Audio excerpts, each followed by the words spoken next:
let me start by indicating that there's going to be 3 parts to this seminar. An introductory 10 minutes where I kind of get you mentally warmed up, if you will, for the theoretical material to follow. Then there's going to be a listing of an actual concrete training program and a break whereafter Brian Johnson's going to do a practical. So let's just get started here with the introductory material.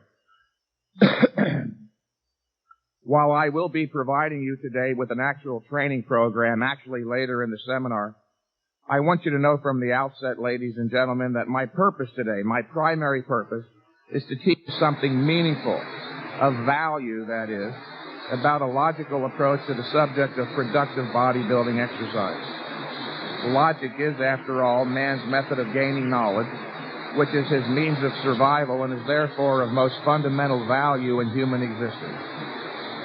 Man is not an instinctual creature, as you've been reading about in especially the Weeder magazine. Instincts cannot coexist in a creature whose fundamental defining characteristic is his conceptual or cognitive faculty, which can only be used by a volitional choice. Now, don't let some of these words frighten you. You came here to learn something today, hopefully of value. Where words are new, don't be afraid. Write them down and look them up later on. You might find that they will prove of great value in your future thinking and learning. Instincts, audience, are a form of knowledge that is hardwired into animals and therefore guides them not volitionally by choice, but automatically and unerringly. Man is a conceptual being who gains and uses knowledge only through an act of choice, a process of thought, or a volitional cognitive effort, as stated previously. And it is because one must exercise his power of choice, effort of will to initiate and sustain a process of thought that many just refuse to do it. They apparently find the effort involved too much or not to their liking.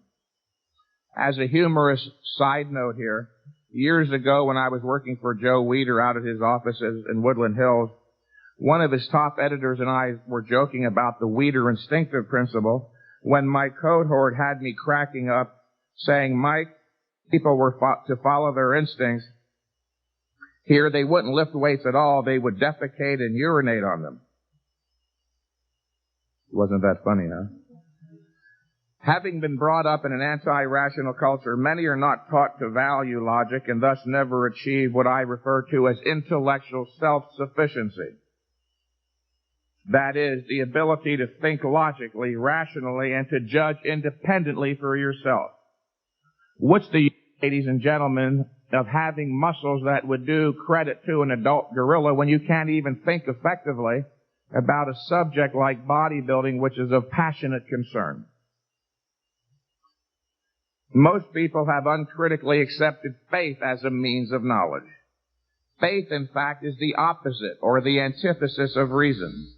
It is literally the blind acceptance of ideas for which there is no sensory proof or rational evidence. Along with the idea that you should judge not, you also hear the other admonition, keep an open mind. The idea that one should not judge or that he should keep an open mind is actually very dangerous, literally. It is used to keep you confused by suggesting it is a virtue to plausibility to everything. Obviously, everything can be true. Since some ideas you read about contradict other ideas, how can they all be true? Simple logic. And remember, that's what my purpose is here today. In addition to providing you with an actual training program, I'd like to teach you at least something of value about a logical approach to bodybuilding. No, you should not be concerned with developing an open mind, but an active mind, one that treats ideas critically, seeking to distinguish truth from falsehood. The approach of most bodybuilders to training from the start amounts to little more than a blind leap into the dark. Throughout life, we all, you and I, everybody, were inundated by innumerable theories on every subject, from religion to philosophy, to politics, to the healing arts, nutrition, and bodybuilding science. And because so few in our culture were taught to think rationally or to judge critically, most of us are left disconcertingly confused when confronted with the necessity of making intellectual choices, such as which training theory to employ. In fact, how many bodybuilders, how many people do you know, honestly, possibly including yourself, and I was this way at one time, how many people are not confused on the subject of how to approach bodybuilding exercise? You were confused. Good for you. You're one of the rational few. In fact, I did realize I was like this when I was in my late teens. Most symptomatic was the notion that if something was printed, it had to be true. I learned later that my notion was illogical, as of course not every idea can be true, as I said earlier, because so many of them conflict with and contradict other ideas. In fact, it was Art Jones, who many of you know, or know of, who divested me of that bit of ragtag illogic when he literally barked at me, and that's the way he talks to everyone. Mike, goddammit, just because something is printed doesn't mean it's true. In fact, 90% of what is printed on all subjects is outright hogwash. And now, some 25 years later, some considerable thought, a lot of study and experience later, I realized that Mr. Jones was in fact being charitable. It's not 90% of what is printed on all subjects is outright hogwash. It's closer to 98%, literally. 98% of what you read. Remember, we do live, that is you and I, as Canadians and Americans, we live in a semi-free country. Can you imagine you imagine all the editors and publishers and writers of all the magazines stay up burning the midnight oil, searching the truth in everything they write? Of course not. Understanding this, audience, is a first step towards developing your critical ability. Your critical ability. The concept of critical ability is new to some people. Like I suggested earlier, you're here today to learn. Just because you hear new concepts, new terms, things that might be unfamiliar, don't just bypass them or let them scare you. Write them down and think about them later and incorporate them into your thinking. As much as this seminar is about the human body and its improvement, this seminar is actually more about the human mind and its improvement. Why? Why would a seminar on bodybuilding also be about the mind? Because obviously, logically, you don't have to be a genius. We all know this on some level of awareness. Human intelligence, not instinct, is what makes it possible to understand anything at all, including exercise or bodybuilding science. And that which is most interesting to all of us, namely us, we the member of the species man. As someone once said, the divine spark in the great chain of being. We human beings are the highest of all living species on earth.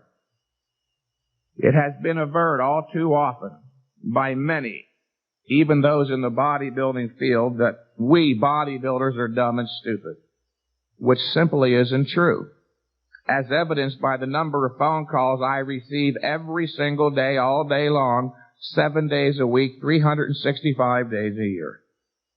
I receive phone calls every day from people from all walks of life, including physicists, doctors, chemists, stockbrokers, students, tradesmen, truck drivers, people who were obviously very productive, quite bright and intelligent, who also just happen to be bodybuilders.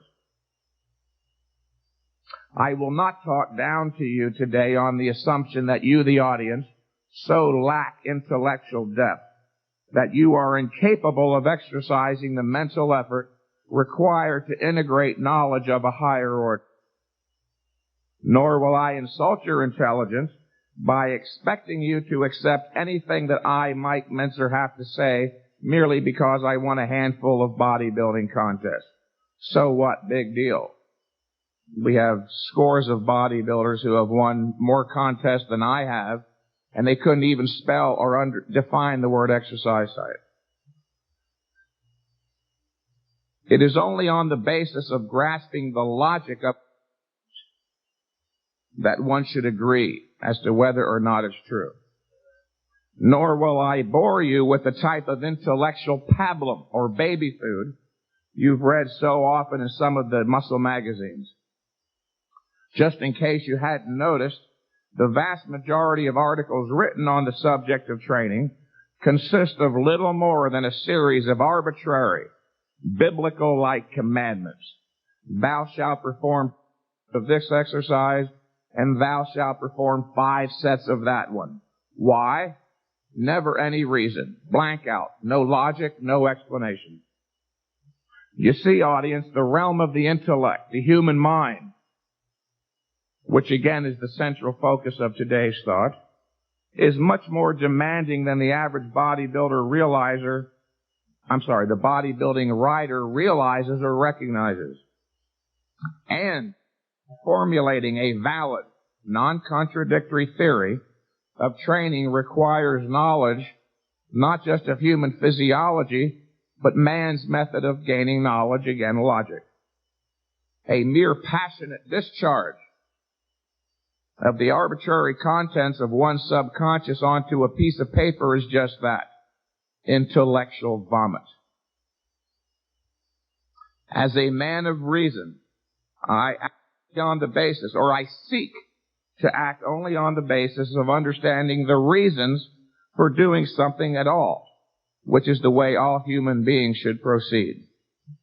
And that once again is what this seminar is about. I'm not here just to give you another training program and expect you to blindly follow it. Would that be worth the $40 and the time you expended to come here today? This seminar is about a reasoned, principled, logical approach to the subject of productive bodybuilding exercise. One that can be understood by anyone, everyone willing to exercise the required mental effort. I presume, after all, that you came to Mississauga today because of your enthusiastic desire to achieve your muscular potential, maybe for personal reasons, to be Ontario, the Canadian champion. There might even be those in here who aspire to be Mr. Olympia. And, most important, that you, the audience, already understands that the basis of a rational, logical approach to bodybuilding or any other arena of human endeavor is the recognition that only the specific appropriate knowledge can lead you to engage in the purposeful action required to successfully achieve a goal. In fact, that's my favorite statement in the whole seminar. I'm going to repeat it. The basis of a rational, intelligent, logical approach to exercise or any other arena of human endeavor is the recognition that only the specific, appropriate knowledge can lead you to engage in the appropriate action required to achieve a goal. We all kind of sort of know that on some level of awareness, but if you don't explicitly state it periodically, it kind of loses impact in your own thinking. You're here to gain specific knowledge. No, the material in today's seminar is not infinitely complex, but it's not intellectual pabulum either. I am asking you, cast aside all your other concerns for the few hours. Get intense mentally. Focus on the logic of my ideas, and once and for all, clear up any and all confusion. That won't be a problem for you since you're already unconfused, and that's fine. I'm not laughing at you. It's no fun being confused, is it? Or uncertain. Then, audience, you will be able to proceed with the greatest power available to a human being. The power of certainty. One of my favorite words, intellectual certainty. Not muscular power, but the power of certainty, which can only be gained when you truly grasp, fully recognize the power of ideas, the realm of the intellect. There does exist a viable intellectual discipline, exercise science. In the next section, remember, this is merely introductory, I will explain the logically interdependent hierarchy of ideas that makes up the context of bodybuilding science, again, so that you, the audience, will leave here not with just one more exercise program, but the ability to think more clearly, logically about the subject, and go on to confidently and successfully achieve your bodybuilding goals and your goals. In fact, while learning to think logically about bodybuilding, you'll learn something about the nature of thought itself, which you can then extend to other areas of life and lead a more rewarding and more fulfilling life overall. Before concluding this introductory section, audience, I'd like to address one important point that will serve, in fact, as a direct prelude to the next part of the talk.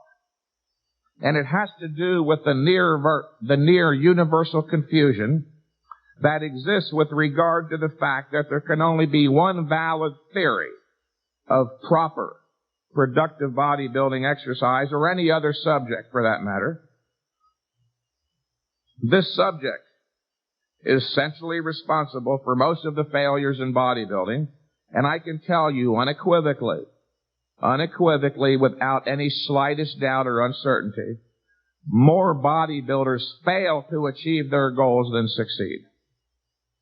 Most bodybuilders, probably most of you in here like I did at one time, I'm not putting you down. Wherever you're at with your thinking, most of you, I was there at one time too. But I'm a little bit older than most of you, and I've had more experience. I've learned a lot in the last 20 years. Most bodybuilders make the mistake of approaching the subject of bodybuilding training with the idea that all theories have some merit or are of equal value. Then they waste precious time frantically looking into all these different theories, hoping that somehow, someday, some way, they'll find one that works. And as a result, literally, I'm not exaggerating here for effect, I talk to bodybuilders every day from all over the world, literally every day, all day, 7 days a week, 365 days a year, and I do a lot of seminars. The most salient characteristic of the vast majority of bodybuilders I meet is that they are confused, and the confusion results in their not achieving their goals. Most bodybuilders literally fail to achieve their goals, which is why they're perpetually asking questions of anybody and everybody they can. They come to seminars all the time. You know what I'm talking about. Again, how many bodybuilders do you know who are not impotently bewildered, disconcertingly confused? At least 99%. In fact, it could not possibly be true that all, or many, or even two training theories are of equal merit. You have to keep in mind here what a theory is. A theory is a set of abstract principles which purports to be either a correct description of some aspect of reality and or a guide for successful human action. And there is only one reality. Is there anybody here who, there probably is. Is there anybody here who would like to make the point that there's more than one reality? Well, good. We have at least a semi-rational audience. Since there is only one reality, come on people, obviously there is and can be only one theory of any aspect of reality. Just as there is only one valid theory of epistemology, which is the theory of human knowledge, mathematics, electricity, chemistry, relativity, the theory of evolution. Likewise, there is and can be only one valid theory of productive bodybuilding exercise, and it just so happens to be the theory of high-intensity training. I don't have any weird emotional investment in this thing. It just so happens to be that the one valid, logical, non-contradictory, in fact, It's the only theory. The theory of high-intensity training is the only theory that exists qua theory, which means as the theory is defined. A set of abstract principles, logically connected, which purports to be a correct description of some aspect of reality. The science of exercise, ladies and gentlemen, like the science of medicine, is based on an understanding of the principles of human physiology with a capital H. That means they apply to everybody, after all. Unless Pollock and his people are here, I would say we're all members of the species human beings, which of course are universal. That is, applicable to all human beings. If every human being's cells, muscles, and were constituted and functioned differently, medical science couldn't exist as a viable discipline. Doctors couldn't make diagnoses, perform surgeries, or dispense medicines. It is this precise fact, the fact that the principles of human physiology are obviously universal, is what makes it possible for me to state with absolute, utter, total certainty that there is only one valid, logical theory of productive bodybuilding exercise, i.e., one best way to train. It is not my mere opinion that every human being, literally every human being, requires intense training to stimulate growth. It is a well-authenticated fact beyond debate. And because the magnitude of the toll demanded by high-intensity training is very great, such training must be not cautiously regulated, it must be hyper-cautiously regulated with regard to volume and frequency so you don't overtrain. Overtraining, remember, is not just a mistake. It's the biggest mistake you can make. Overtraining is literally that which prevents you from achieving the desired result. Increases in strength and size. And I'll talk more about that later. The major philosophic of this seminar, dear listeners, is that without a firm intellectual grasp of and guidance by a valid theory, one cannot know that he's on the right course. A sane individual setting out on a trip from New York to Los Angeles will consult a map. A map, interestingly enough, is a theory about how to get from point A to point B. Without the map, he would get lost, lose whatever certainty and motivation he may have had, and terminate his effort along the way. Knowledge, like any other value, has to be gained through a volitional effort, an act of choice. Anyone smart, anyone here today, and it's all of you, smart enough to learn the ABCs, write a sentence, or read a book, can, with sufficient effort, integrate the knowledge he gains as a result of today's seminar. Now we get to the intense workout. Recently, one of my phone consultation clients expressed considerable astonishment that he had been able to realize so much uninterrupted progress utilizing heavy-duty, high-intensity training. And I explained to him, that should not be a surprise. There's no mystery here. That people have been growing muscles beyond normal levels for tens of thousands of years. That we live in a knowable, rational universe of clear-cut identity, guided by one set of never-changing principles, and that the cause and effect, this is a key concept for those who want to learn to think logically about exercise or anything else, cause and effect. The cause and effect relationship between intense exercise and muscular growth has been understood for at least decades by a few people at least, even though the vast majority of so-called experts in this field have failed to grasp it. I concluded by pointing out to this individual that it is reality and its laws, the laws of nature, you know, that dictate the causes which must be enacted to affect the buildup of muscles beyond normal levels.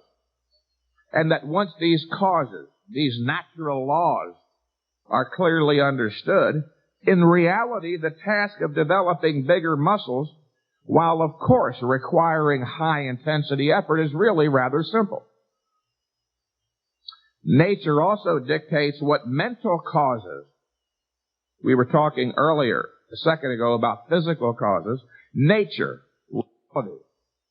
also dictates what mental causes that must be enacted to affect an intellectual understanding of any subject or issue. You must first recognize that all human knowledge has a nature. Your body has a nature, right? Your brain is a part of your body. Your mind is a part of your brain. Your brain and the knowledge therein has a nature, literally. Human knowledge, people, is hierarchical in structure, with a base of fundamental principles or ideas which must be first grasped before moving up the logical ladder. This may be most readily observed, of course, in the field of mathematical science.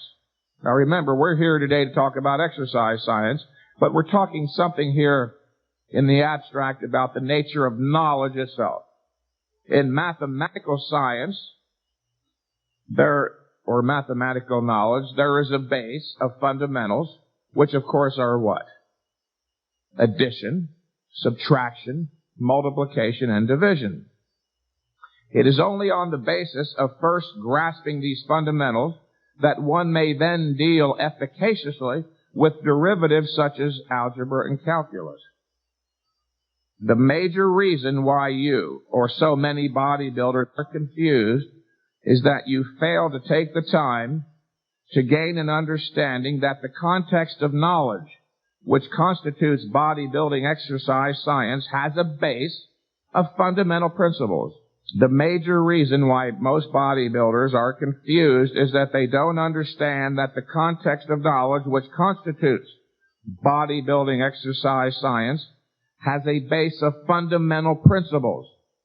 If you want to learn to think logically about exercise, which again is what I presume you came here for, this is the first thing you have to logically understand, that the body of knowledge constituting exercise science has a base, a foundation of fundamental principles.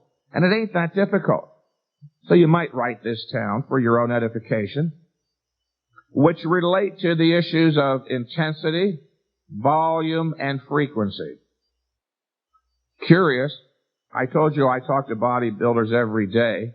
Every single day I hear bodybuilders asking questions about training that are something like the equivalence of algebra or calculus when they have not even grasped the simple 2 plus 2 is 4 of bodybuilding. How in the hell are they going to answer the higher level questions when they can't even figure out the simple 2 and 2 is 4? The following, which you're about to hear, will help you gain that knowledge. A logical perspective, as I said earlier, on the subject of productive bodybuilding exercise.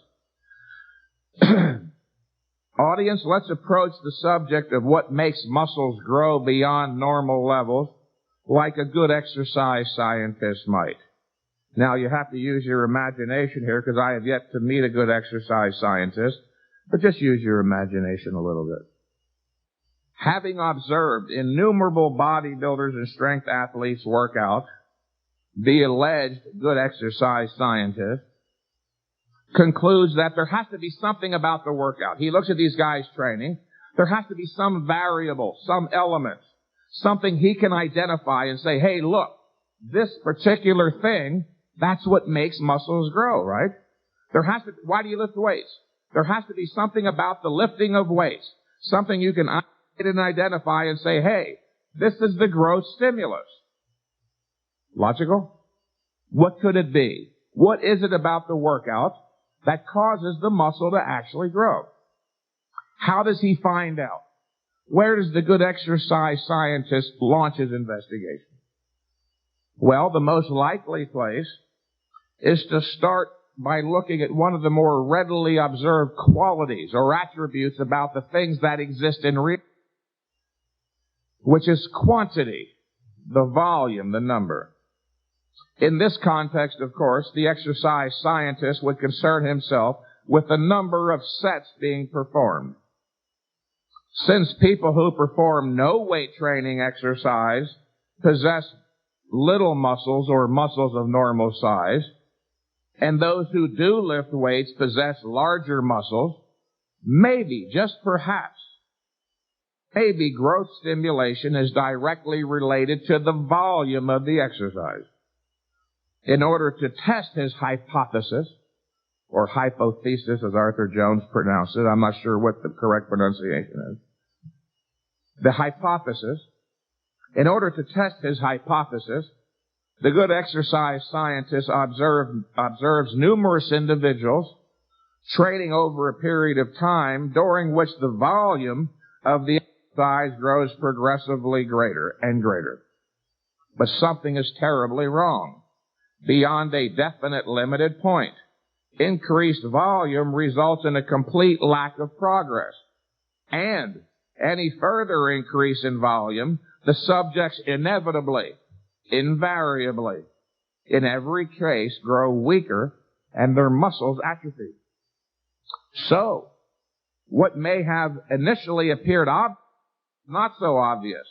The growth stimulus cannot be directly related to the volume, to the quantity of the training effort. Or, if it was, the training subjects who train the most would have the biggest muscles. While the notion that more is better is attractive in its simplicity, it just doesn't work. Let's look for a moment, audience. Let's take a moment and examine the implicit logic in that idea. More is better means literally that. More is better means what? More is better means fucking more is better. You can't fail. There's a built-in guarantee. It's so obvious to certain of us in here, we wonder why the rest of the world can't grasp it. More is better means more is better. There's a built-in guarantee. You can't fail. If 20 sets are good, if 20 sets give you good results, then why stop there? 40 will give you even better, and 80 even better still, and 120 better still, and just keep training on to infinity. Just take off of work for 3 months, train 18 hours a day, and in 3 months you'll look like Dorian Yates. We'll all succeed. As I'm wont to say in many of my recent articles, the science of productive bodybuilding exercise, for Christ's sake, is not infinitely complex, but there's a lot more to it than the childlike notion of Joe Weider's more is better. For Joe Weider, more money is better than less. Then in his brilliant thinking, he concludes, well, since more money is better than less, more training has to be better than less. In fact, that one idea has actually hurt Joe himself and the whole bodybuilding, fitness, and nutritional supplement industry. More bodybuilders quit training than stay with it because they try the idea more is better, and after 2 years of no results, they say, I'm either morally deficient, I'm suffering from some who knows what, I can't make it, I'm just going to give up. The most important issue in bodybuilding is that there is a right way to train. Only if people train properly and make progress are the people involved. People like me selling books, doing articles, people selling supplements, are we going to make more money? If half the people who get involved in bodybuilding every decade fall out the next decade, we got to keep drumming up more business. Right? So there you are, the obvious tenuity, the monumental absurdity of the volume argument, all wrapped up in a singular, childlike, stupid notion that more is better. As I tell some of my clients, the idea more is better only has validity when it comes to money and pretty girls. It has very little or nothing to do with exercise. The idea that more is better is erroneous, illogical, irrational, non-productive, counterproductive, and on a lesser level, stupid, inane, absurd. It's ridiculous. Look about you, audience, in the gym. Everyone who engages in exercise or athletic training of any sort performs, of course, has to do a certain amount of volume. But if volume was the key in and of itself, the stimulus responsible for triggering growth, those who perform the most exercise in every case would have the largest muscles. And we all know that ain't true. I know people who train for hours, literally hours a day, for years. I know one fellow trained for 7 years, using every variation of the volume approach from weeder to serious growth to whatever. And he did get a little bit stronger, but even his girlfriend said, his name is Ali, he said, "Ali, you just have not built any muscle in 7 years." The vast majority of bodybuilders do fail to achieve your goals, and probably, I would guesstimate that 99% of you in here are frustrated too. How many of you in here, looking back over the last year or 2 or 3, adding up the hundreds, even thousands of hours of blood, sweat, and tears, can honestly say that you got a proper return on your investment? One person. You must be a high-intensity trainer. Yeah, that's 2 of you. 2 rational individuals. But we're not giving up on the rest of you. Even though we seem like pricks, we're very loving people. We do care about the future of the world. We like to have you be part of it. Yes, everyone and anyone who exercises, whether it's aerobically, anaerobically, athletically, or otherwise, has to perform some volume of exercise. But it may be any volume. As a side note here, later in my talk, I logically demonstrate that, in fact, the issue of volume, number of sets, is a negative factor. Literally, true. I'm not speaking metaphorically. The issue of volume, number of sets, in bodybuilding exercise science, and Brian is one of the few people who really understands this, is literally a negative. Even 1 set. Doing 1 set represents a negative factor, but we'll go into that later. The vast majority who exercise typically do so for 1 hour. Why 1 hour? Well, most of us conveniently schedule our lives by the hour. We watch Laverne and Shirley by the hour. We get paid by the hour. We go to the psychiatrist by the hour. Therefore, it's only logical. Let's train by the hour. Of course, I'm being facetious. Most people do train by the hour, yet such doesn't invariably result in the same or similar or muscular mass increases. So, where do we now turn to discover the variable? What is that one thing about the exercise, the workout? Where do we now look to discover the element responsible for stimulating growth? Since I just concluded, and you may agree, that it is not the quantity or volume, there is but one place left to go. Not quantity of exercise, but what? The quality or the intensity of the exercise. Let's assume hypothetically that any one of you here could curl a 100-pound barbell for a maximum of 10 reps to failure. And by that I mean you couldn't possibly do 11 reps. The 10th rep itself requires a maximum effort where you're gritting your teeth, you're shaking all over, and you barely get them. Obviously, the first rep of that set would be the easiest. Who would deny that? The first rep would be the easiest, or we would say more technically precise, the first rep would require the least intensity of effort. That first rep does fatigue you a little bit, however, even if only slightly. That's why the second rep is always harder. Whereas the first rep may require literally on the order of 8 or 10 or 10% intensity of effort, the second rep, you see, may require 15 or 20% intensity of effort. The second rep fatigues you even further, of course, and the third rep is harder still, requiring a more intense effort than did the second. Now, I'm not going to belabor this. You know that's how it goes with each successive rep. Each rep is harder than the last. Each successive rep requires a more intense. The key concept is intense. until finally we get to the last possible rep in this hypothetical situation, the 10th rep to failure. Again, where you're trying as hard as you can. That would be the only rep where we say it requires literally 100% intensity of effort. My question to you is this. Which rep of that set obviously would be the most, I shouldn't use the word obviously because it's like I'm leading you here. Which rep of that set would be the most productive in terms of stimulating an optimal size and strength increase? The first rep, which is the easiest and least intense, or the last rep, the hardest one? The only rep requiring 100% intensity of effort. The last rep.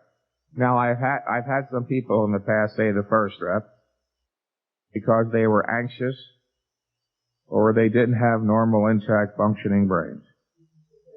And that's okay because some people aren't born with normal, intact, functioning brains. Yes, of course, the last rep would be the most productive, not the first rep. In fact, if you could curl, again, hypothetically, 100 pounds for 10 reps. Now, you would never do this, but hypothetically, for some weird, strange reason, you only ever just did the first rep, then you put the bar back down, never attempting a second, third, fourth, fifth rep. Would you ever grow? No. It's too easy. There's not enough intensity of effort. The intensity, to be more specific, the intensity of the stress on the first rep of a set of 10 is not sufficiently threatening to your body to warrant an adaptive response. That is a strength and size buildup. Just like you couldn't get a suntan sitting in front of a 100-watt light bulb. I don't care how long you sat there or how much Phosphogane suntan lotion you rubbed all over your belly button.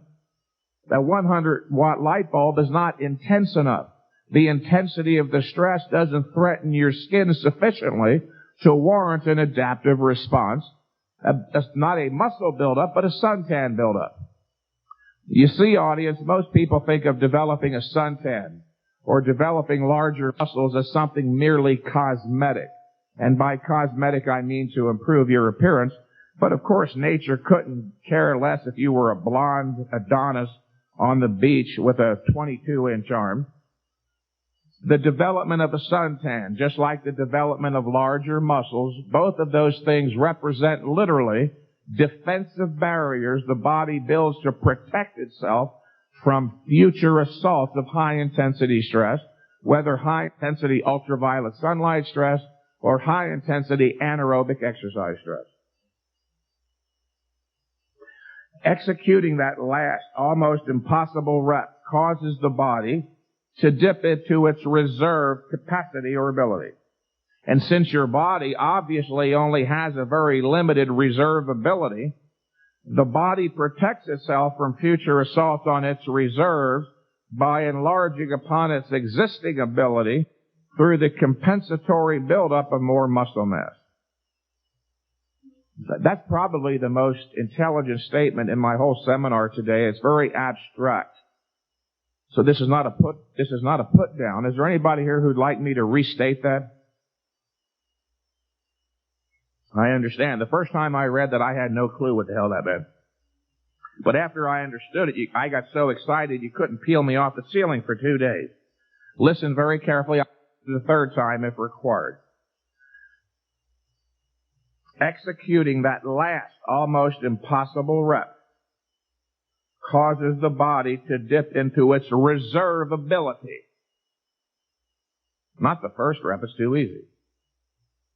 Now, since the body only has a small amount of this reserve to draw upon, since it only has a small amount of this reserve ability to draw up before depletion occurs, the body protects itself from future assaults on its reserve by enlarging upon its existing ability through the compensatory buildup of more muscle mass. That one statement encapsulates the entire science of bodybuilding exercise, but it's very difficult to grasp on first hearing. That doesn't mean you're stupid. That just means you're not godlike. When you first sat down, say in kindergarten, Did you fully understand the ABCs? I didn't. I was kind of slow. It took me weeks. But now look, you fully understand it. You've integrated the ABCs into words, words into sentences, sentences into paragraphs, paragraphs into books. Work with that concept. There were a few people who got excited properly by that. Think about that later on and you'll fully understand the actual science of exercise. Only high-intensity exercise can force the body to resort to this reserve ability once again sufficiently to stimulate an adaptive response in the form of a muscle mass increase. Repeating tasks that are well within your existing capacity do nothing to stimulate growth. If you can curl 100 pounds for 10 reps and all you ever try is 10, body has no reason to grow. You have to attempt tasks that are beyond your existing capacity. That's what stimulates growth. And of course, how does the bodybuilding orthodoxy and exercise science have you train? Not to failure. Oh no, there's something apocalyptic, frightening, dire. Don't train to failure. You might grow a third eyeball or hair on your tongue. Don't train to failure. It's dangerous. Well, Brian Johnston and I and a bunch of at least tens of thousands of others in the world have been training to failure for 20 years. It never bothered me. There's nothing wrong with training to failure. You have to train to failure to stimulate a strength and size increase. Again, this is the point. Repeating tasks, T-A-S-K-S, repeating tasks that are well within your existing capacity do nothing to stimulate because you can already do it. Your body already has the capacity to curl 100 pounds for 10 reps. It's only when you try that impossible 11th rep that you stress the existing capacity, you stress or endanger the existing reserve, and the body seeks to protect the reserve by enlarging upon its existing capacity so that no longer will that 11th rep seem like a threat. Did you follow that? Okay, thank you. I could leave right now. I feel fulfilled.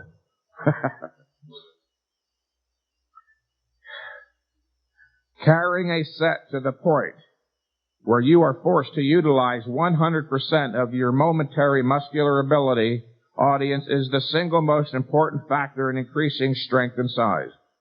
Working to a point of momentary muscular failure, where another rep is impossible despite your greatest effort, ensures that you pass through the breakover point, or that point in the set below which you go and growth will not be stimulated, and above which you grow and growth will be stimulated.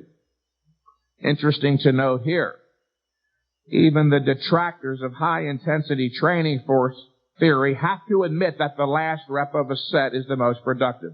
Think about it. All these people, many of them knuckleheads, who claim high-intensity training theory is bunk.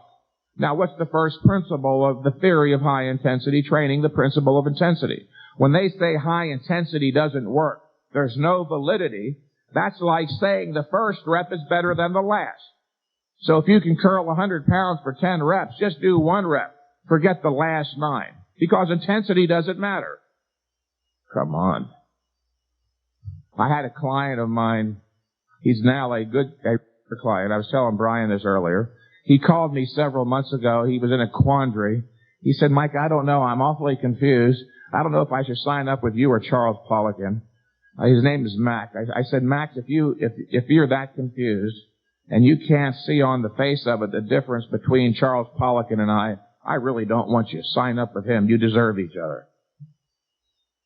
Anybody who denies, this is the point, all the semi-jokes aside, if you believe that the first rep of a set to failure is better than the last rep of a set, you're either so stupid that you don't deserve my presence, as Arthur Jones used to say, or you just got something very wrong with you. Obviously, the last rep of a set to failure is the most productive. Now, there have been a few individuals, not necessarily high-intensity advocates, who have raised the intelligent question, I'm not saying everybody who's against high intensity has no intelligence. They're just on their developmental way to finally embracing this. And I mean that sincerely. A few individuals have raised the intelligent question as to whether it is actually necessary to train to failure. They say, Mike, how do you know for sure that 100% intensity of effort is absolutely required to stimulate growth? Maybe it's only 60% or 82 or 91. It's a good question. How do we know? Well, the problem here, audience, would be one in measuring intensity. There are, in fact, only two perfectly accurate measures of intensity. 0% when you're totally at rest, and 100% intensity when you're exerting yourself with maximum effort. Here's the point. So long as you are exerting yourself with 100% intensity of effort, you will have passed through every possible breakover point. 62%, 79, 84, 93. As long as you go to 100, you pass through every possible growth stimulation point, you see. That's why we keep stressing train to failure. It's not going to hurt you. Not only is it desirable, it's absolutely necessary so that you know you stimulated growth. Does that help anybody? Most of you know this already. No? It's new material. Some of this is a little bit abstract, I know. But if you listen, you take notes, and you reflect on what you wrote down later. Again, just like the first time you sat down in kindergarten, you didn't fully understand the ABCs. Think about this stuff, and you'll learn to think logically about exercise, so you won't have to keep running compulsively to the newsstands every month, grabbing up a handful of magazines, running home, locking the bedroom door, tearing the phone out of the wall and scavenging the pages for 4 hours, hoping that someday you'll find a magic routine. That's like playing Russian roulette with your life. It doesn't work.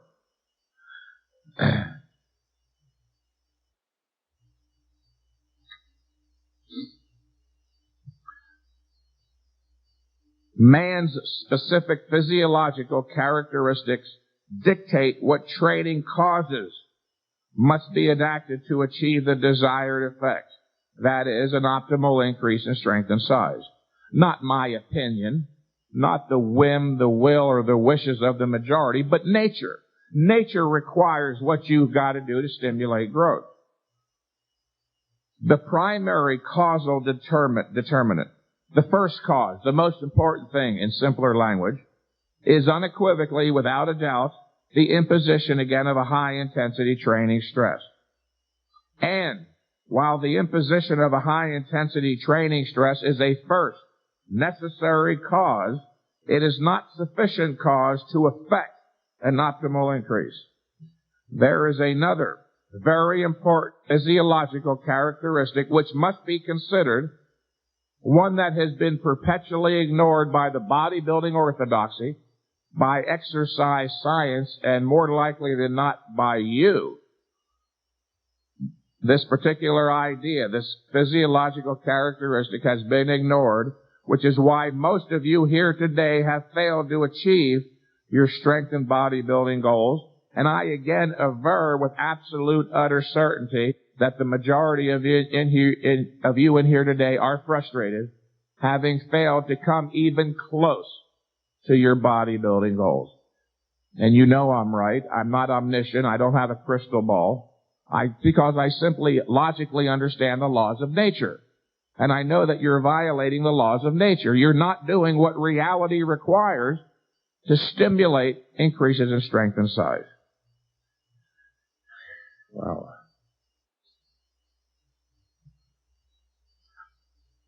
Those who are unaware of the nature, role, and value of fundamental principles, remember at the outset I described what fundamental principles are. Those who are unaware of the role of fundamental principles usually have a very difficult, if not impossible, time achieving their goals.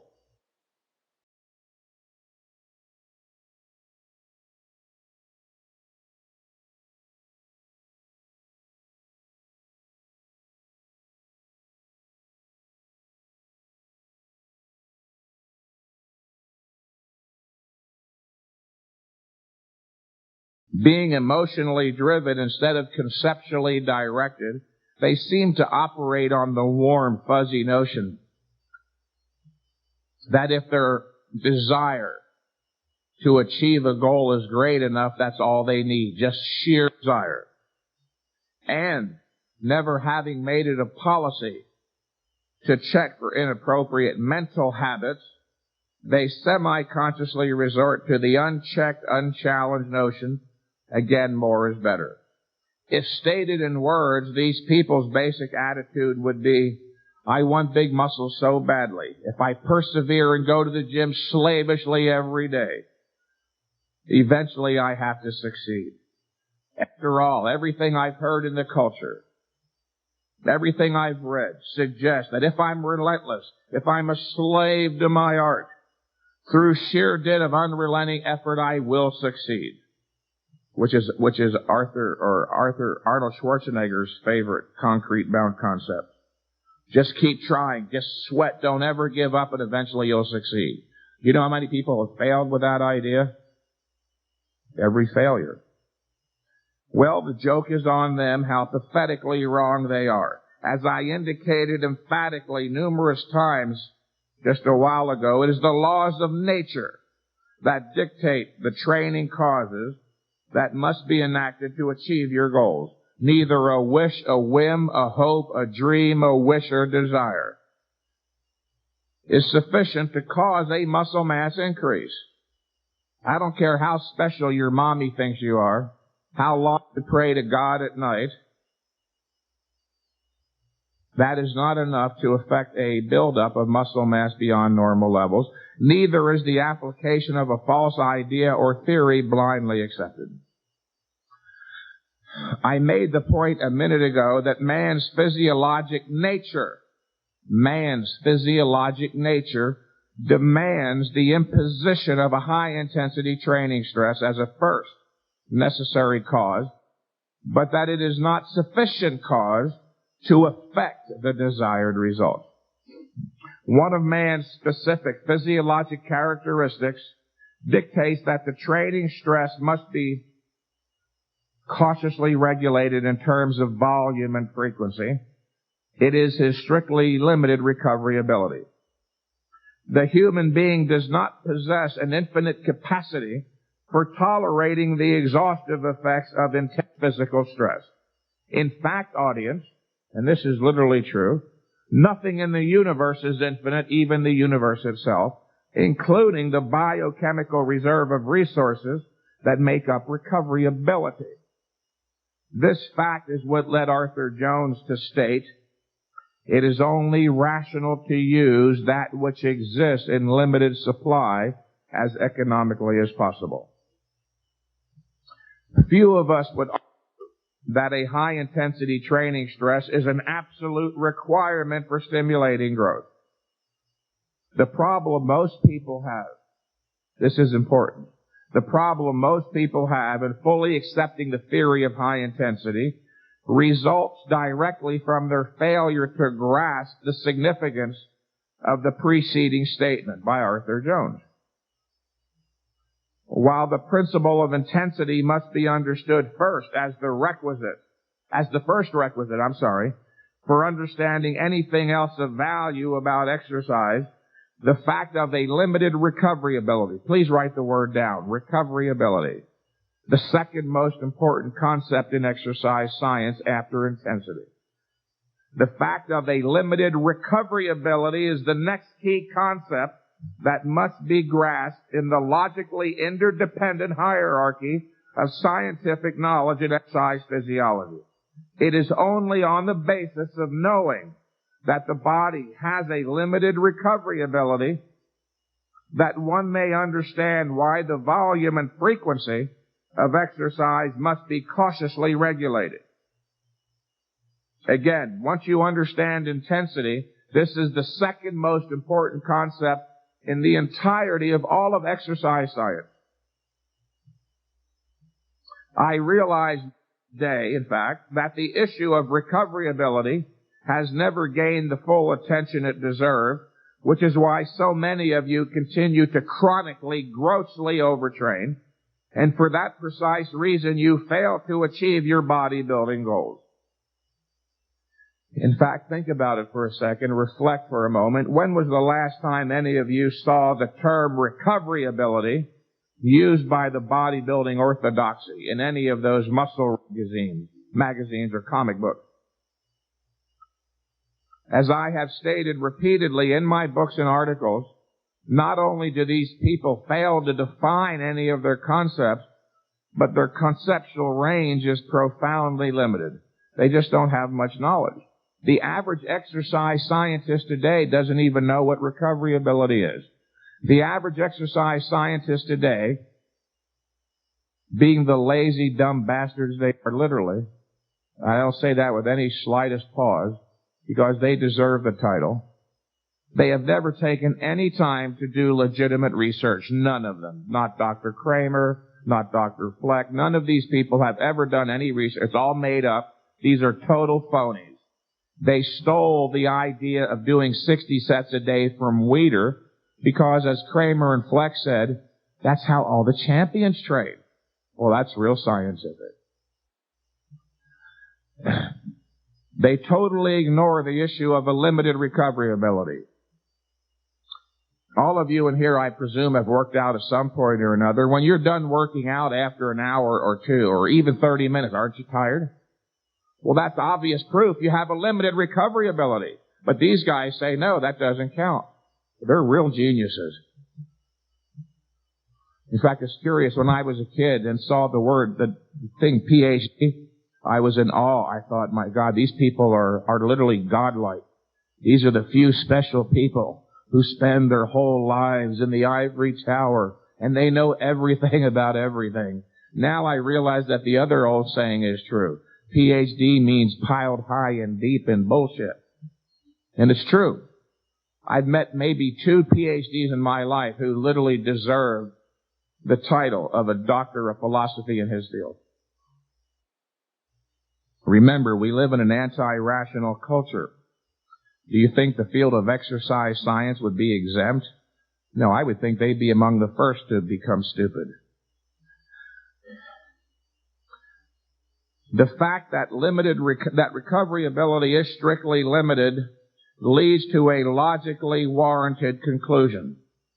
It is this, that the issue of volume or number of sets, whether you do 1 set or 100 sets, the issue of volume, as I said earlier, is a negative factor, a negative influence, period.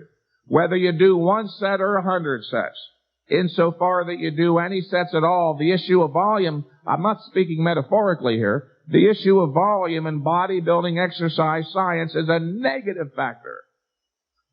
Because for every set you perform, 1 set, 2 sets, 3 sets, for every successive set you perform, there is made a deeper and deeper inroad into the body's limited recovery ability, and that's a negative. Let me explain. In order to understand the concept inroad, audience, you might think of it as the term clearly suggests. Visualize it. What's an inroad? An into the road, a hole being dug. You do 1 set, you dig a small hole. You do a 2nd set, you dig a deeper hole. A 3rd set, even deeper. That's a negative thing, because the deeper and deeper that hole gets, the deeper the inroad, then that much more of your recovery ability has to be wasted on filling the hole, or recovery we call it, leaving that much less left over for building the mountain on top, the muscle. But of course you have to do at least 1 set to have a workout. Remember how I started this section on volume. I said the issue of volume is a negative factor, period, literally, even 1 set. But of course you have to do at least 1 set to have a workout. Ideally, we could somehow figure out a way to stimulate growth with 0 sets. That way none of your body's recovery ability would be wasted on filling the hole, recovery. It would all be used for overcompensation, building the mountain on top, and you'd grow so damn fast it would stagger the imagination. But of course, as of today, and I'm working on it, I haven't figured out yet how to stimulate growth with 0 sets. On occasion, I have had a phone client ask the question, Mike, would it really make a difference? Hold on a second, I'm missing something here.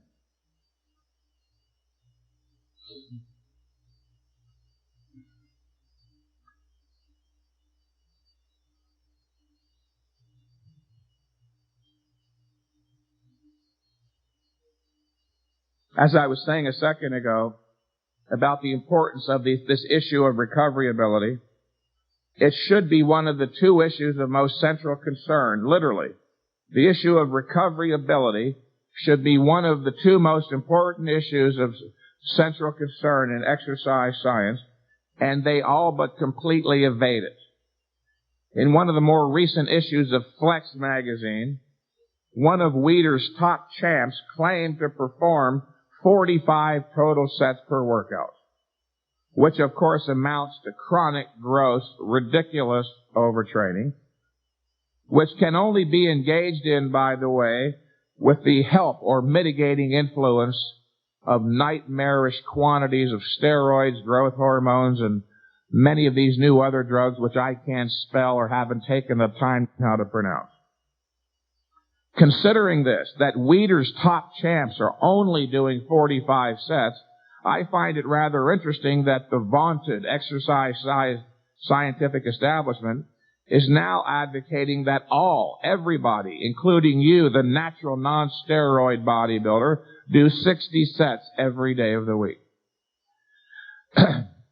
On occasion, I've had a phone client ask, Mike, would it make a difference? Would it really take to do a second set? You keep making such a big deal about doing one set. And I respond something to the effect that doing a second set is neither necessary nor desirable.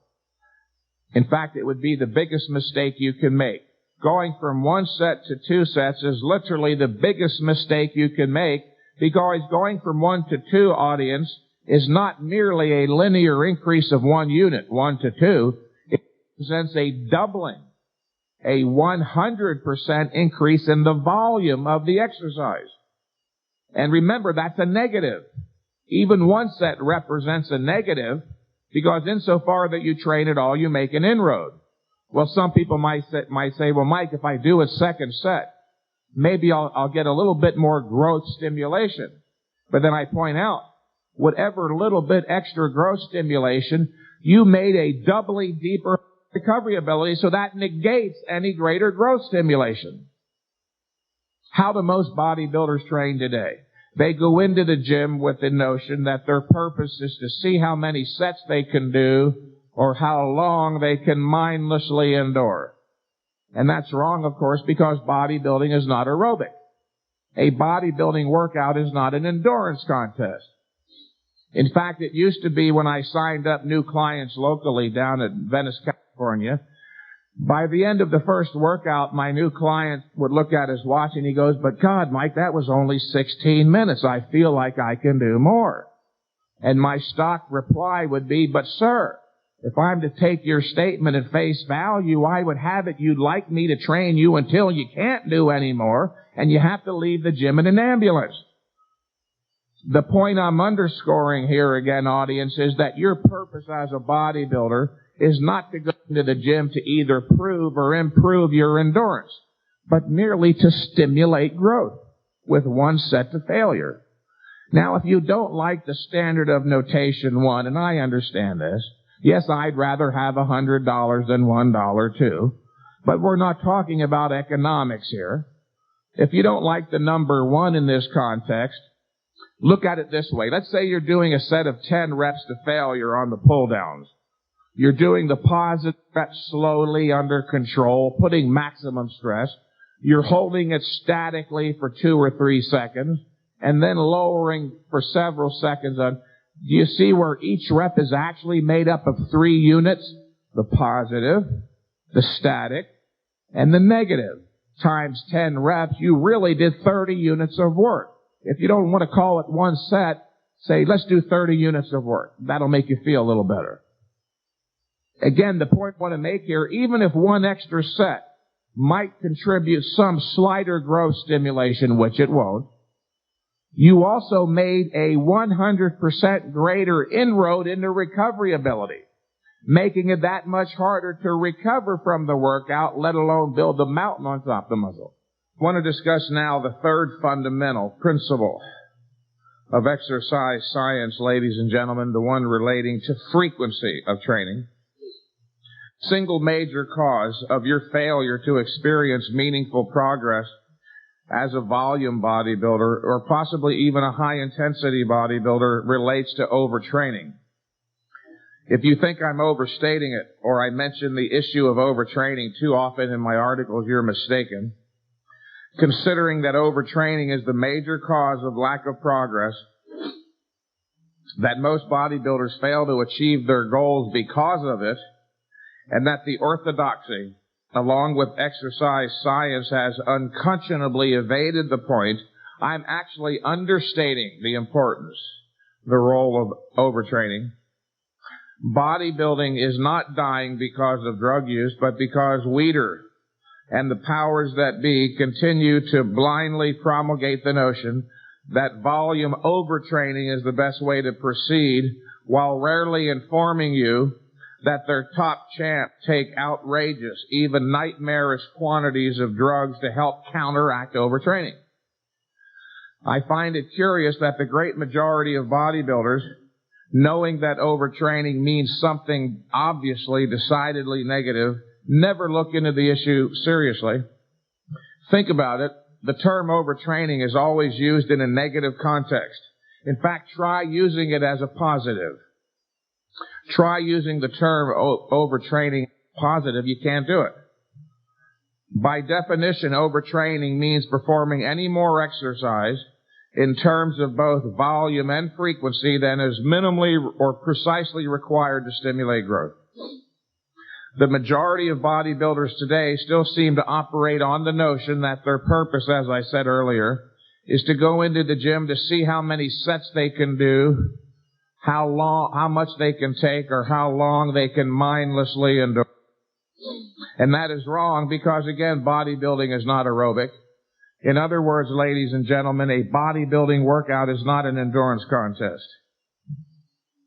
Bear in mind that your actual, literal purpose as a bodybuilder is to go to the gym and intelligently, rationally, logically, knowingly do what nature requires merely to activate the growth mechanism, then get the hell out, go home, rest, and grow. Many bodybuilders today apparently still don't understand that the big picture in bodybuilding is comprised essentially, I emphasize the word essentially, in fact, you might write this down. I'm going to elaborate on this next crucial point for a few minutes. Then we're going to go into an actual outline of a real training program. This is the last crucial point. Most bodybuilders today do not understand that the big picture is comprised essentially of two elements of equal value. I emphasize the word equal. By equal value, I mean literally 50-50, not 60-40, not 70-30, but 50-50. The first element, the first 50% of the big picture, obviously, yes, of course, is the actual workout. Who would deny that? But just as important, the other 50%, not one iota less important than the actual workout, is the rest period between sets. And here's why. The workout, you must understand, does not actually produce. The word is produce. The workout does not produce muscular growth. Remember, the workout is merely what? A stimulus. It stimulates what? The body's growth mechanism into motion. It is the body itself that produces the growth, but only if you leave the body undisturbed by further exercise during a sufficient rest period. Or you could say it simply, in other words, if you don't rest enough, you don't grow enough, if at all. Now here's the crux of the problem. How does anybody know with reasonable certainty that enough time is elapsing, in fact, between workouts? The answer is to be found in the following. Immediately upon the workout, you don't feel the same as you did before the workout, do you? You're tired, exhausted. There's a deficit. In addition, just don't throw it at me. In addition to the personal experience of feeling fatigued, you have also exhausted in the technical sense a considerable portion of your body's resources or recovery ability, which were used to fuel the workout. Recall from earlier that the extent to which you work out or do a number of sets, you make what's called a what? An inroad. A key concept in exercise science. You make an inroad. You dig a hole into your recovery ability. The first thing your body must do after the workout is not grow, but what? Recover. Fill the hole. Overcome the inroad, the deficit. Or as Arthur Jones used to like to say very eloquently, compensate for the exhaustive effects of the workout. Put back what was used up. Put back what was there before the workout. And here's the important point related to that. The process of recovery, overcoming the inroad, filling the hole, is not completed zippo in 5 minutes after the workout. In fact, the completion of the recovery process itself may take several days, a week, or longer, depending on the individual and his age, existing condition, the training stress, his nutritive equilibrium. It can take the body several days or longer to complete the recovery process before the body even has a chance to start building the mountain on top, which is overcompensating building the muscle. And if you train again before the recovery process is completed, you will short-circuit the growth production process shy of 100 possible units. That's correct. The recovery process alone may take several days to be completed. And here's the proof. Every bodybuilder in here of any experience has had the experience of performing a tremendous leg workout, let's say on a Friday afternoon after work. And then after resting all weekend, you wake up on Monday and you're still generally fatigued. Your legs may feel more or less recovered, but you still experience a sense of generalized or systemic fatigue. You know what I mean? One of the chief sources of confusion on the issue of frequency, this is very important, one of the chief sources of confusion on the issue of frequency is due to bodybuilders not realizing that exercise, in addition to having a localized effect on the muscle you're working, also has a systemic effect. A systemic effect. One must rest long enough between workouts to allow for localized muscle recovery like the legs or the arms, which again takes place actually rather quickly. But also you must allow enough time between workouts to allow for systemic recovery, which takes considerably longer. In fact, a good friend of mine, one of the guys who for my website, a very brilliant fellow named Dave Stapleton, who some of you may know, said one of the most intelligent things in this regard I ever heard. He said, Mike, we should not be prescribing rigid formulas for frequency. Each client should base his training frequency from his own progress chart. Let's say one workout you go up phenomenally, 55 pounds on the deadlift. Obviously there was a much greater stress on the body. Instead of waiting 7 days, maybe wait 10 days to allow for the greater recovery necessity.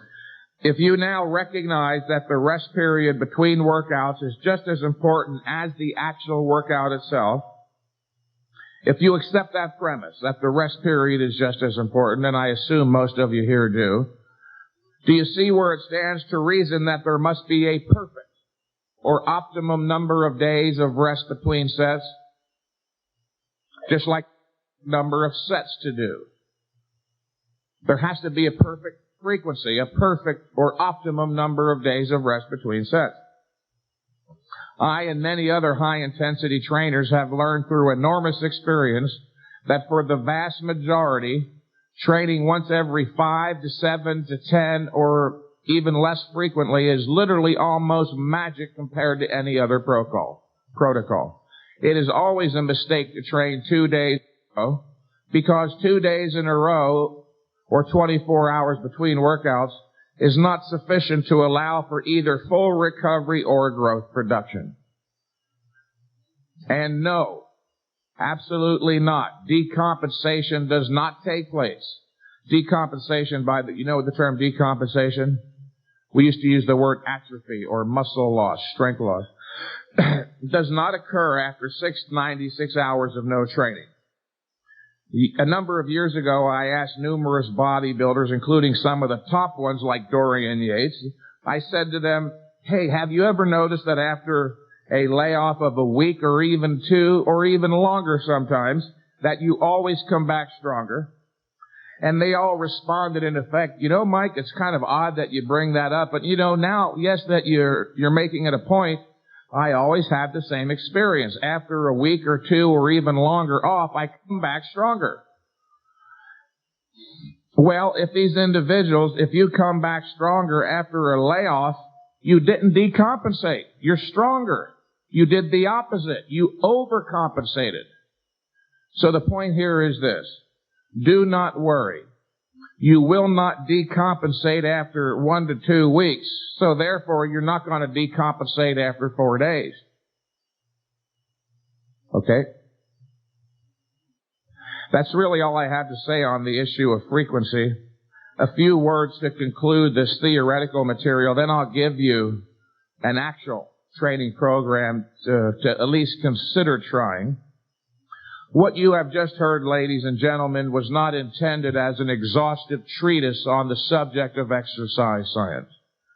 More important, of greater practical necessity, is that what I just gave you provides a broad general discussion of the fundamentals. Again, the term fundamentals of bodybuilding science, an understanding of which is an absolute requirement for those seeking to lose their confusion and gain a logical perspective on the subject of productive bodybuilding exercise. If you do not fully understand all the issues you heard today, then check your notes. Reread them and reread them and reread them, as somebody once said to me, and I know why he emphasized that. Some people think if they read a particular subject and they don't get it on the first reading, you're somehow mentally lacking. That's not true. Even brilliant geniuses have to reread and reread and reread books over and over until they get it. Where concepts are new, don't be afraid. Consult your best friend, the dictionary, and spiral with them. By that I mean connect these new ideas to other related ideas and experiences you have in your subconscious. Before long, you'll have a firm, thorough understanding such that you'll be able to move ahead as a rational, principled, logical bodybuilder and finally achieve the results you always believed impossible, but that you now know to be possible. The following is a concretization. The word is concretization. Everything you just heard was abstract theoretical material. Now we're going to bring all that abstract stuff down to the concrete, the in reality. The following is the ultimate consequence and final practical application of the abstract theory just described.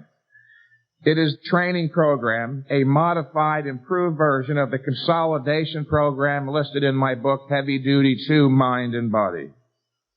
Many of you who have that book are keenly aware of the consolidation program suggested routine 2. What I'm about to outline for you is a new, improved version of the consolidation program. Before I outline the program, however, I'd like to give you a good idea as to what you might realistically expect in the way of progress. I'll recount the success stories of 2 of my local clients in Marina del Rey, California.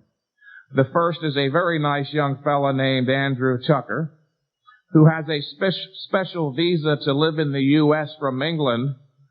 Andrew is an extremely intelligent young man who, at the age of 22, is literally one of the handful of individuals in the world with considerable knowledge doing computer-generated animatography like they did in Jurassic Park. Just a little background material on Andrew. Andrew approached me some time ago complaining of being painfully thin, weighing only 163 pounds at 6 feet. I didn't think he was all that thin, but it did give him some psychological problems. With the program that I'm going to list for you today, where he did only 2 sets per workout once a week, Andrew's now up from 163 pounds to 210, and within 4.5 months. And his deadlift went from 170 to 380 in the same period. Not long after Andrew signed with me, another young fellow, John Kulikoff, one of my favorite clients, approached me also complaining of being painfully thin, which in this case he really was painfully thin. In fact, before his first workout, John and I sat down together alone to the side, where he confided in me that for his entire life he suffered enormous psychological complexes being so thin. He had tried every type of program, the Weider program with Mentzer and the Cybex program with Weider's program. He tried everything you can imagine. Couldn't gain any muscle. He came to me and said, "Mike, you're my last resort." He was so thick, the type of guy you used to joke about in the locker room. You know, I hate to see this guy stand over the shower drain. We might lose him. He really was very thin. Within 3 months, using the program I'm going to list for you today, John went from 147 pounds at 6'1", until now he weighs just shy of 175, with his deadlift going from 165 to 345, and he's well on his way to his ultimate goal of 200 pounds. He will never again suffer the problems associated with being terribly thin and only training once every 7 days for the past 3.5 months. Now, make no mistake, what I just explained to you, these gains are not otherworldly. They represent the norm that to be expected when utilizing a properly conducted high-intensity training program. Of course, not every one of you in here will gain that well, although many will. Some of you will gain even more, with the genetically bereft, perhaps not doing quite so well. For those of you who find stories such as these inspirational, you might check out my website at www.mikementzer.com. A number of these success stories have with them the phone numbers of the individuals listed so you can call them and check for authenticity. None of this is lies. If you know nothing about high-intensity training and you hear it's possible to gain 25 pounds in 3 months and almost double your deadlift, it may sound impossible, but it's because you're ignorant at this point. But you don't have to remain ignorant. The following routine, the program you're here listed, is, at least from one perspective, the literal perfect bodybuilding program. If you keep in mind this one thing, that the ideal situation is to be able to stimulate all of the major muscles of the body with the least amount of exercise possible, which is 1 set. Now, I'm not going to ask you to do but 1 set. Let me explain. Bearing in mind all the while that, as I stated earlier, a volume, number of sets, is a negative factor, period. Keep that in mind as you hear this. You will perform 2 different workouts referred to as workout A and workout B. You will do 1 workout a week. So if you start on a Saturday, for instance, doesn't have to be a Saturday, with workout A, you wouldn't perform workout B until the next Saturday. And if a scheduling conflict arises, as happens, don't go back to the 6th day. Don't reduce the frequency. Go to the 8th day. And after 8 or so total workouts, take 2 full weeks off, then resume training once every 9 days. And for the following reason. In fact, this is the most important issue in exercise science once you have first understood what you heard earlier, the fundamentals of intensity, volume, and frequency. After 8 or so total workouts, take 2 weeks off, then resume training once every 9 days for the following reason.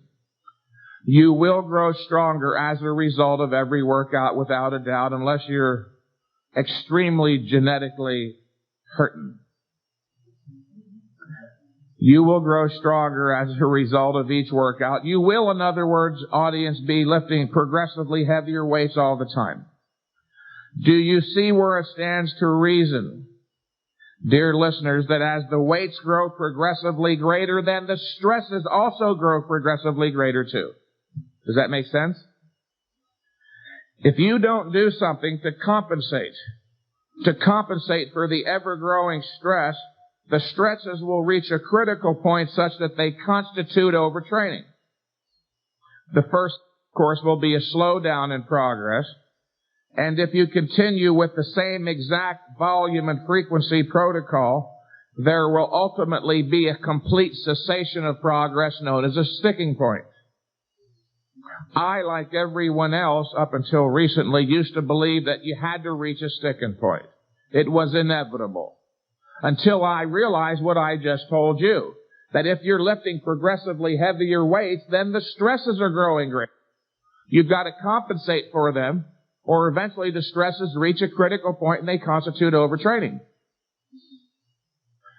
This can be prevented by inserting extra rest days and taking layoffs. You should never have to reach a sticking point. In fact, how many of you have been reading the muscle magazines for a long time? How many articles have you seen in the last 20 years where they address the issue of sticking points at all? Not that many. They evade the subject because they have no slightest clue as to how to answer it. If I can honestly say I contributed one meaningful thing to exercise, it's what I just explained to you. That as you get stronger and bigger, you don't do more exercise, you do less. Because the stresses are growing greater. In other words, a beginner is too damn weak to overtrain. But as you grow bigger and stronger and you're handling 500-pound squats, you can overtrain very easily. So you don't train more as you grow bigger and stronger, you train less and you'll keep growing. All right, let's move to the workout. Workout A will consist of, number 1, a set of squats, preferably on a Smith machine, 8 to 15 reps to failure.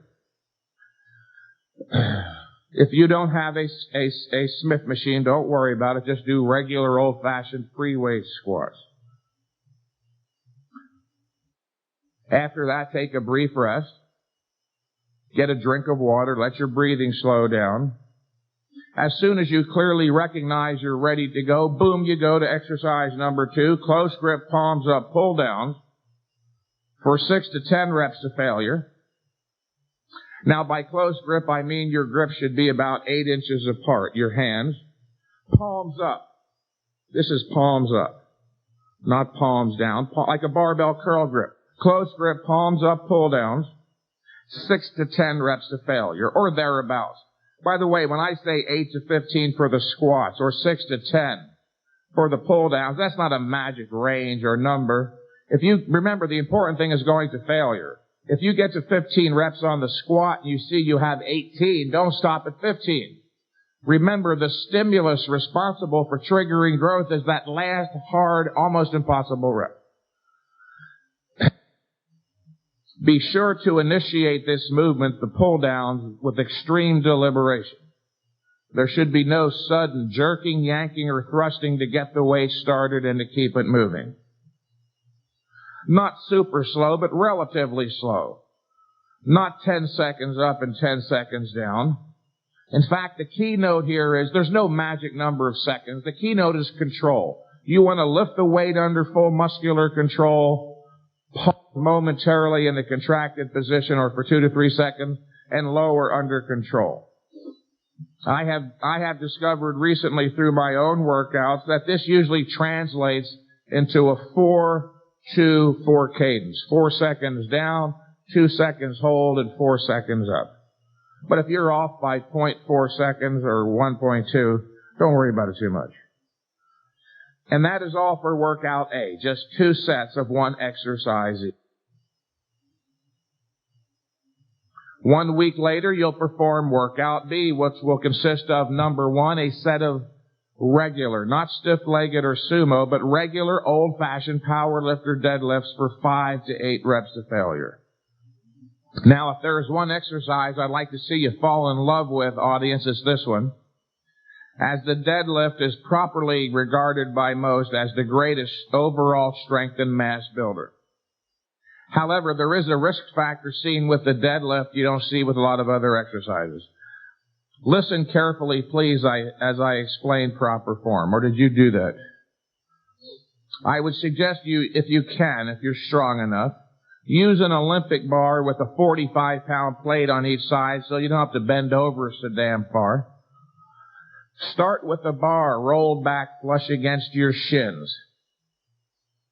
Start with the bar rolled back against your shins. Now, this is a real important issue here. Remember, as a trainer, safety is my paramount concern. I'm not going to ask you to do dumbbell bench presses on a Swiss ball or heavy squats while jumping up and down on a trampoline like Poliquin would have you do.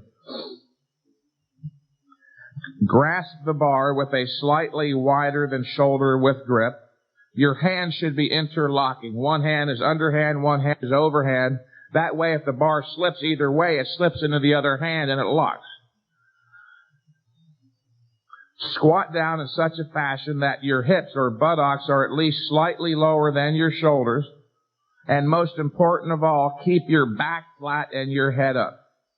Keep your back flat and your head up at all times. Do not round your back or drop your head. Think of your arms. Visualize your arms as chains or straight up and down with hooks on the end of your hands.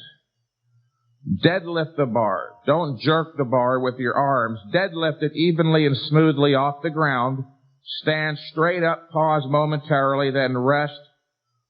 Then lower and reset psychologically. Take a deep breath and repeat again 5 to 8 reps to failure.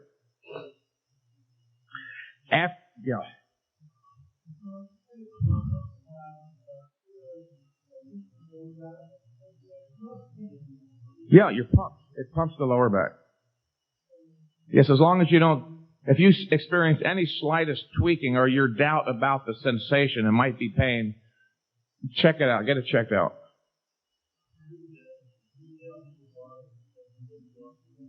No, all the way down. You're less likely to hurt yourself. And again, as a trainer, if you want to do it that way, that's up to you. You're not going to be able to sue me anyway. Just momentarily, long enough to take a deep breath and reset. After the deadlifts, take a brief 1 or 2 minute rest, then proceed to dips. Regular parallel bar dips, just like you did back in high school gym class. Do the dips like the pull downs under full strict muscular control for 6 to 10 reps.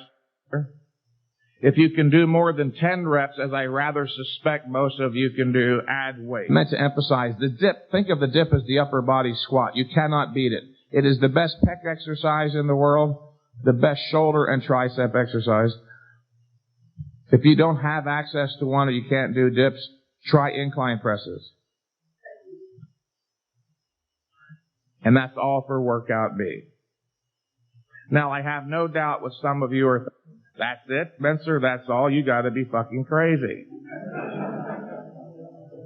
Well, remember, the goal is not to see how many sets you can mindlessly endure, but to intelligently, knowingly, rationally, logically do only what nature requires to activate the growth mechanism and no more. Yes, there are hundreds of exercises you could do, but where do you draw the line? Very often, tell a new phone consultation client to do this workout, he'll say, but Mike, how about the leg curls for the hamstrings? No bent over dumbbell concentration curls like Arnold says for the lower outer 32nd of the bicep. How about seated calf raises for that special part of the calf? Or this for that, that for this, on and on ad infinitum. And I respond rather firmly, but sir, that's precisely what the hell you were doing before, and that was That's what led you to call for my phone services, whether you realize it or not.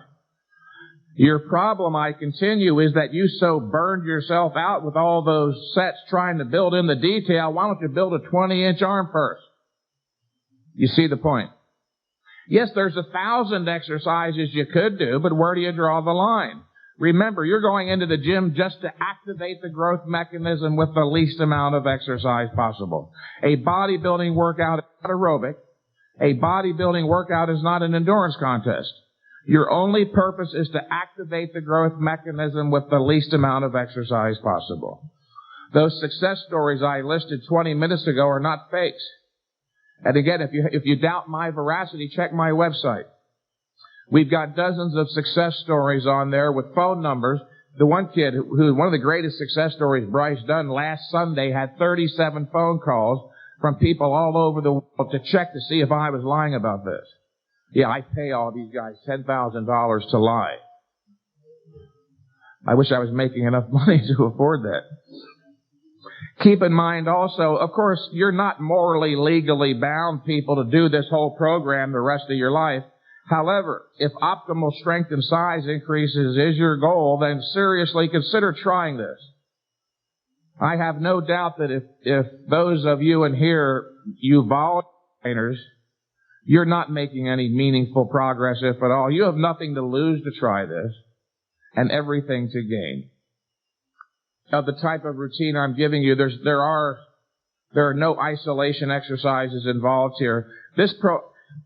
Again, I could have given you 100 more exercises and statics and negatives and rest pause, but as your trainer, in a sense, my job initially is to get you to start growing. We can throw in the heavy articulator. Try this for 3 months first. I call this a baseline program. If you start throwing in all these tangentials, and you were to call me for a phone consultation, I wouldn't know how to assess your progress. So I always start people out on this bare bones startup baseline program. I did say a few minutes ago that from at least certain perspectives, this program is the perfect strength or bodybuilding training program. If you keep in mind, once again, that the ideal situation is to stimulate all the major muscles of the body with the least amount of exercise possible. Well, again, I'm not asking you to do the least amount possible, which is one set. Interesting to note here, however, listen to this. I have a few clients doing but one set of workout. In fact, my best gaining client ever, literally, is a phone client, my greatest success trainer. His name is Will Robertson. He's got considerable publicity on the internet, and he had there was an article published about him with photos, about a year ago, in Master Trainer. This young fellow, Will Robertson, is a very bright 21-year-old with the greatest vocabulary I've ever seen with anyone that young, a brilliant young kid. He's an English literature major at the University of North Carolina. Here's the crucial point. A bodybuilder who doubled his physical mass in 4 years, going from 125 pounds at 5'6", to his high of 254 at 5'6" in 4 years. A few years ago, when Will first signed up with me as a phone client, he explained that he was having very severe psychological problems being so thin. Here's the kind of not so cute point. Now at the other end of the spectrum, he informed me recently during a follow-up, he's having problems too. It seems that wherever he goes on campus, whether to the library to study, to the cafeteria for lunch, to classes, he is stopped all day long, incessantly, by teachers and students who are curious as to how he became so freakishly muscular. He just wasn't psychologically prepared for all the attention his enormous muscles would gain him. Anyway, to conclude, at this point in his training, Will is now only doing one set per workout, and he's still growing. Let's return to the why. Why is this program that I just gave you, from one perspective again, perfect? Well, let's look at the pull-downs. While most people think of them exclusively as a lat exercise, and they are very good for the lats, they are also very effective in working the. And it just so happens to be true, audience, the close grip palms up pull down is the best bicep exercise in the world, better than any curl you can do. Here's why. When you do a curl, whether it's a barbell curl, a nautilus curl, a dumbbell curl, whatever, you're working this muscle around a single joint axis, the elbow, which is why the stress is limited exclusively to the lower bicep, if you've noticed. When doing a grip palms up pull down, on the other hand, you're working the bicep around the joint, the elbow joint, and the shoulder. The muscle is contracting more uniformly from both ends. And the dips. Again, I said think of the dips as the upper body squat. Dips are by far, without a doubt, they're unparalleled. They are the best exercise for pecs, delts, and triceps. Did any of you happen to catch the Olympics from Atlanta a couple summers ago on sports? There were 3 Americans who worked the parallel bars, you may recall. 3 American gymnasts who worked the parallel bars that possessed pecs, shoulders, and arms like those of an advanced bodybuilder, literally. Not just, kind of beginning bodybuilders, but advanced bodybuilders. One of my recent phone clients happens to be deeply involved in the world of gymnastics, and he knows those 3. He told me that people ask them all the time if they lift weights, and they don't. They develop those big upper bodies doing dips. And then just last Sunday, I happened to tune in literally by accident to ABC Wide World of Sports and a gymnastics competition. At one point, they did a close-up of Ivan Ivankov. You ever heard of him? Incredibly heavily muscled guy. As he was putting chalk on his hand in preparation for the overhead horizontal bar where you do chin-ups mostly. As he supinated the palm of his right hand to put on the chalk, his bicep isolated and popped out. It looked as big and even more defined as most advanced, even professional bodybuilders. The point here is that this program will stimulate strength and size increases in all of your major muscles. My suggestion is that you do the workout regimen for at least 6 months in order to maximize your body's anabolic process. Yes, I know there's 1,000 exercises you could do, but you got to draw the line somewhere at the least amount possible. A few final points on the program. Don't make the mistake of gauging or evaluating the success of any one of these workouts based on pump or soreness. They are not important. If getting was clear, undeniable, irrefutable proof that growth was stimulated, then all those knuckleheads I see down at Gold's Gym in Venice were right down the street from my office. They're not all knuckleheads. Some are in the process of learning, but these guys who continue to evade the truth and make the same mistake for 20 years are knuckleheads. These guys would have 39-inch arms by now because they've been getting pumped every day, twice a day, even 3 times a day for years. The pump, obviously, of course, is only temporary. I like it myself, but you're lucky if it lasts only 20 minutes. The main point is this. You won't know that any one of these workouts was a successful workout until the next time you do that workout. That is an important point, by the way. You should want to know that every workout was a successful workout. I'm still amazed at how many people are willing to train months and literally even years and years with little or no progress. I personally will not tolerate one workout without lack of progress or with lack of progress. If I see there's no progress, I stop, analyze what I'm doing, and make the appropriate changes. As I tell my phone clients, look, there's a reason for everything in this world, including lack of bodybuilding progress, and the number of possible explanations is not infinite. Go to the fundamentals. Either training intensely enough, and or you're doing too many sets, and or too many workouts. There's no other possibility other than you might be suffering from some undiagnosed disease like AIDS or whatever. And that's a possibility in this day and age. If you are growing stronger, every workout, obviously a positive change is taking place in your muscle. That's how you gauge the success of these workouts. Not by pump or soreness, But the next workout, if you're stronger, didn't something positive happen? So the point here is keep a training journal. Record the date of each workout. List your body weight at the beginning. Enumerate the exercises. List the amount of weight. And accurately record the number of reps, please, because even a 1 rep increase can be significant. You will grow stronger each and every workout from the program listed, and you will larger too, but only if you are obtaining adequate nutrition. Keep in mind the guiding principle: get a well-balanced diet. A well-balanced diet consists of 60% carbohydrates, 25% protein, and 15% fats. All these other ratios you've been reading about lately come from not reputable nutritional scientists, but food fattists and nutritional mythologists. A 60-25-15 is a well-balanced diet. You've heard of the 4 basic food groups: cereals and grains, fruits and vegetables, meat, fish, poultry, milk.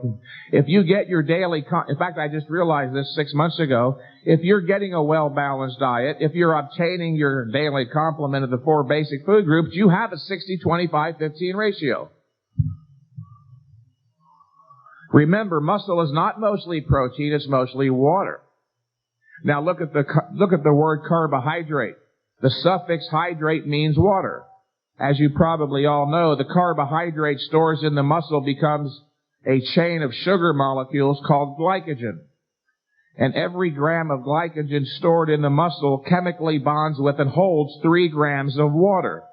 When you go lower than 60% carbohydrates on a high-intensity program, you're going to burn the glycogen out of the muscle, not restore it, and the water that was chemically bonded will leave the muscle too, and the muscle becomes flat, flaccid, and dehydrated.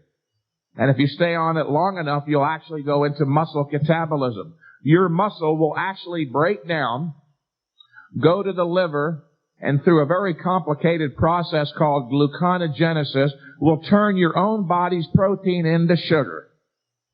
So sugar ain't the bogeyman it's been made out to be. It should predominate in a well-balanced diet. You can optimize. You can make your recovery ability optimum for your own genetics by eating an adequate, well-balanced diet, but you can't, by stuffing in supplements and huge quantities of food, make it super great. No. There is no such thing as super nutrition, only optimum nutrition. Your body can only utilize so much nutrients. Any excess will either be excreted or turned to fat. All right, thank you very much again for coming out on a Saturday.